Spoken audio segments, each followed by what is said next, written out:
Bonjour, aujourd'hui je vais vous présenter le téléphérique de l'Aiguille du Midi, où j'ai eu la chance de rencontrer 2 employés de la Compagnie du Mont Blanc.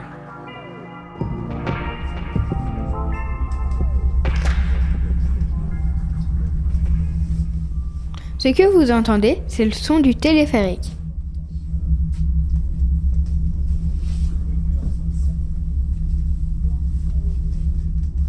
Je suis dans la montée du plan de l'Aiguille du Midi où je vais interviewer Jérôme.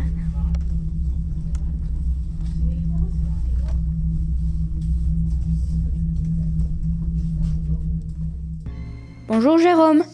Bonjour. En quoi consiste votre métier ? Alors, mon métier, c'est d'assurer la maintenance de l'appareil conformément à la réglementation et de m'assurer du bon transport des personnes. Quelle formation avez-vous faite ? Alors, j'ai une formation un peu spécifique. J'ai une formation de technicien d'exploitation d'appareils débrayables. C'est une formation que j'ai suivie à l'AFPA de Chambéry, qui est spécialisée en remontée mécanique. Depuis combien de temps exercez-vous ce métier ?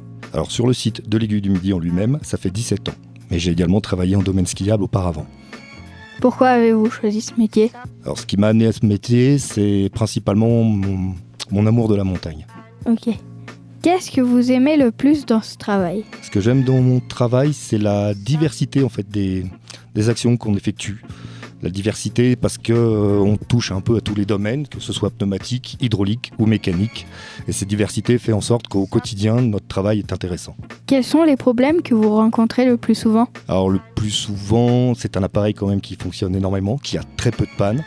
Nous avons la chance de pouvoir faire de la maintenance préventive, c'est-à-dire changer des pièces avant leur défaillance, puisque nous en avons les moyens financiers. Et essentiellement, les principaux problèmes seraient un arrêt d'exploitation dû à une usure anormale d'un bandage. C'est vraiment la principale pour nous, bandage d'un galet de chariot, donc du véhicule. Travaillez-vous toujours au même endroit ? Alors justement, non, comme l'appareil est long, il va de Chamonix jusqu'à l'Aiguille et jusqu'en Italie. On est amené effectivement à travailler en fonction de l'endroit où il y a un problème. Quels sont vos horaires de travail ? Alors les horaires sont assez variables. En ce moment, sur cette période, nous commençons à 8h et finissons à 17h30. À savoir que pour la maintenance, c'est un appareil qui tourne toute la journée. Donc on peut être amené à travailler après l'exploitation, c'est-à-dire de nuit, en fonction des manœuvres, ce qu'on programme à l'avance. Et c'est dur de travailler la nuit ? Non, parce que pour le coup, on a l'appareil à l'arrêt, c'est beaucoup moins bruyant. Et généralement, c'est une équipe de gens qui sont relativement spécialisés dans ce qu'ils font. Donc on a quand même une bonne entente, un bon esprit d'équipe, ce qui nous permet d'avancer plus vite finalement. Travaillez-vous tous les jours ? Je ne travaille pas tous les jours, la plupart du temps je travaille 5 jours de travail et 2 jours de repos. Mais c'est assez alternatif parce qu'on doit également travailler les week-ends, donc il m'arrive également de travailler les week-ends. Travaillez-vous toute l'année ? Je travaille toute l'année. Le téléphérique est ouvert toute l'année. Avez-vous déjà fait d'autres métiers dans la mécanique avant ? Si oui, lesquels ? Alors si oui, effectivement, j'étais déjà mécanicien, mais de domaine skiable, ce qui est vraiment différent d'un téléphérique. Parce qu'on va toucher à du téléski, du télésiège débrayable. Et ici, le téléphérique, c'est vraiment quelque chose de particulier en montée mécanique. C'est vraiment quelque chose de sur-mesure et de spécifique, bien qu'ayant la même technologie. Avez-vous d'autres ambitions pour le futur ? Que mon métier ? Oui.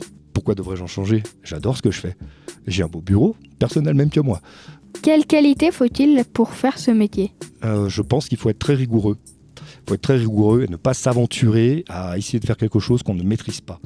C'est la maîtrise vraiment l'essentiel de notre travail. C'est-à-dire que tout ce qu'on fait, tous les actes, toutes les choses que l'on pratique, on doit les maîtriser parce qu'on transporte des gens. Et on n'a pas le droit à l'erreur. Donc la rigueur. Qu'est-ce que ce métier vous a apporté ? Moi, ce qui m'a apporté une certaine fierté d'être ici, en fait. D'avoir réussi à travailler sur ce téléphérique, qui est quand même une destination mondiale. C'est une vraie fierté d'être mécanicien ici. Jérôme était tellement passionné par son métier qu'il m'a fait visiter la machinerie. Pour le premier tronçon, alors comment marche le téléphérique ? Je vais déjà vous expliquer, c'est un téléphérique ce qu'on appelle à va-et-vient. Pourquoi ? Parce qu'on a 2 câbles, un câble de chaque côté qui sont indépendants, qui sont au-dessus. D'accord ? En dessous, on a un câble qui part du haut, qui va en bas, qui fait une boucle et qui remonte jusqu'en haut. C'est une boucle. D'accord ? Dessus, on va mettre un chariot avec des galets qui va être accroché au câble en haut. Et en bas, on fait la même chose. Je mets une cabine qui est accrochée au câble en bas. Du coup, ce qui tient mon chariot, c'est le câble qui fait la boucle. J'ai un coup, je vais aller dans un sens, ça va faire ça. Et je vais dans le sens de l'autre sens, ça fait ça. C'est pour ça que ça s'appelle la va-et-vient.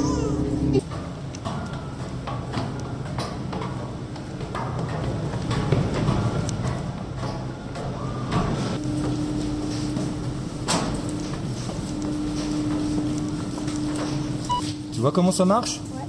En le voyant tourner? Les roues, Voilà, en fait, il roule librement au-dessus. C'est libre, c'est le câble du dessous qui le fait rouler au-dessus. Le câble du dessus, il bouge pas. Sauf l'histoire des 7 mètres que je t'ai dit, où le câble va se dérouler un peu et tout pour garder la même tension. Voilà comment c'est fait. Ce qui retient la cabine sur le câble, c'est uniquement cette pièce-là et cette pièce-là. Ça, c'est ça qui sert sur le câble et qui fait que ça tient. Ok. Hein, c'est juste ces deux pièces-là. Ce qu'on appelle des mordaches. Et ça, c'est quelque chose qu'on contrôle tous les jours. Qu'on va contrôler en serrage toutes les 100 heures de fonctionnement, ça va très vite. Et qu'on va changer d'endroit où ça pince toutes les 200 heures. Et ça, sur les deux véhicules. Parce que toutes les 200 heures de fonctionnement, ça c'est une règle sur les télésièges à pince fixe et tout, c'est la même chose. On va devoir ouvrir et aller serrer ailleurs pour pas que ça casse le câble. Pour pas que ça le casse. Ok. On le déplace. Et en plus, comme ça nous permet de faire un contrôle du câble. Je te parle des Et là, détails, du comment- coup, vu qu'il bouge plus, il n'y a plus l'électricité. Alors, il n'y a plus l'alimentation électrique du moteur, parce qu'il est à l'arrêt, je suis d'accord. Le frein, lui, on lui a dit, ouvre la vanne d'huile, tu freines, paf. C'est comme un frein à main de voiture. Je suis à quai, poum, je freine, j'arrête la puissance du moteur, j'arrête l'électricité, l'alimentation du moteur, pardon. Par contre, de l'électricité, il y en a quand même, parce qu'à l'intérieur de la cabine, tu as toutes les commandes d'accélération, de ralentissement ou d'arrêt d'urgence, si tu as besoin. Donc à l'intérieur de ta cabine, tu as plein de batteries avec un signal radio qui est envoyé aux gares intermédiaires, plus la radio. Il faut que ce soit alimenté en permanence en batterie, et donc pour ça, ces batteries, à chaque fois qu'elles arrivent à quai, qu'elles soient ici ou en bas, il y a en haut, tiens, on va le voir. Du coup, ces batteries, c'est comme une voiture, ça se décharge. Donc dès que je vais arriver à quai, en fait, l'électricité, j'en ai. Ça, c'est ce qui met en charge les batteries qu'il y a à l'intérieur de la cabine. Dès que j'arrive à quai, ça les remet en charge. Bah forcément, dès que je suis parti, il n'y a plus rien qui les alimente. Il faut que la batterie tienne la charge. Tu vois? Ça charge automatiquement. Dès que ça se recharge automatiquement, dès que ça arrive en station, que ce soit ici ou en bas. Tu veux voir là-haut comment c'est fait? Ouais. Vous faites bien attention à la tête, vous vous blessez. Hein.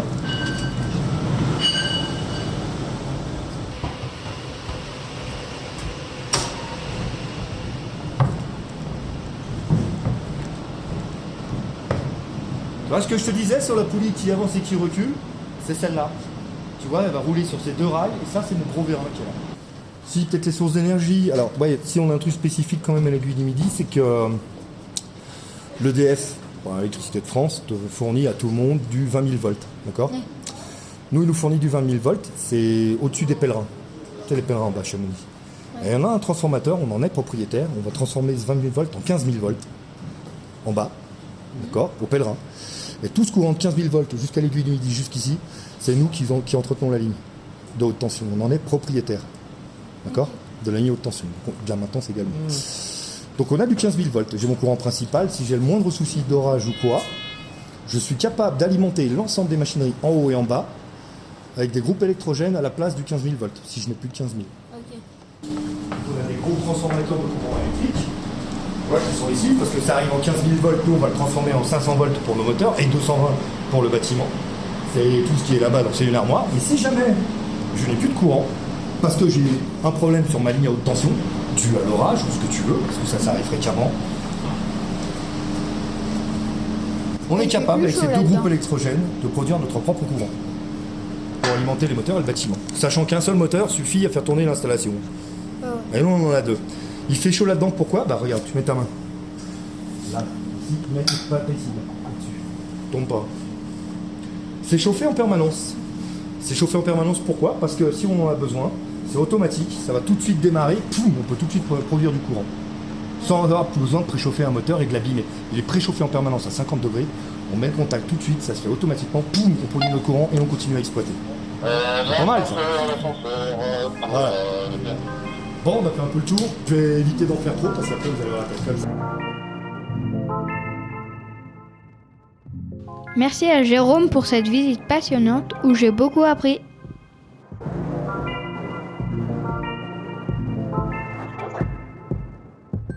Maintenant, je pars pour le sommet de l'aiguille du Midi avec un conducteur qui m'explique comment piloter le téléphérique. J'ai même eu la chance de passer aux commandes. Là-haut, tu vois, là c'est F fermé, O ouvert. Ok. Dans ton temps de claque, quand c'est sur fermé, c'est-à-dire qu'il y a un électroaimant qui va faire que ça tient en place. Sinon, ça bougera tout seul. Et donc après, ici, tu vois ce qui est écrit? Précabine. Donc, si on le met sur 1, ça veut dire qu'on est prêt pour partir. Ouais. avec les portes fermées.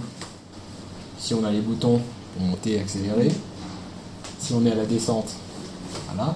Si tu vois ici, on a les boutons d'arrêt, parce qu'on ne peut pas se fier sur un seul arrêt possible. Parce que si jamais le frein il est en panne, il en faut un deuxième.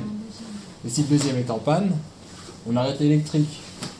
Et si le troisième, bon ça n'arrive pas, ça n'arrivera pas. Donc alors toi ce que tu vas faire, dès que, voilà, tu vois ils ont mis la lumière, donc on va fermer les portes. Je laisse remettre les... Hop. Tu vois là c'est pas encore fermé, donc qu'est-ce qu'il faut faire? C'est parti. Ah, bon. Et maintenant qu'est-ce qu'on leur dit? On leur dit qu'on est prêt. Reste appuyé longtemps. Ils ont appuyé sur descente accélérée et on est parti. Donc là, on va voir. Ici, tu vois là, non, pas tout de suite. Il faudra attendre que ici ça soit marqué cabine en station. Parce que vu qu'il y a une différence de poids entre les cabines, nous on est bien en haut et l'autre elle a toute la longueur du câble du dessous. L'autre elle sera déjà arrivée en bas. Il faut que ça continue à tirer. Et là, du coup, on peut mettre... Voilà, pas encore. Là, cabine en station. Donc là, t'enlèves le prêt. Voilà. Non, c'est bon, là on est arrivé. T'enlèves le prêt, t'ouvres les portes, et puis on est parti. Allez, bah, profitez bien.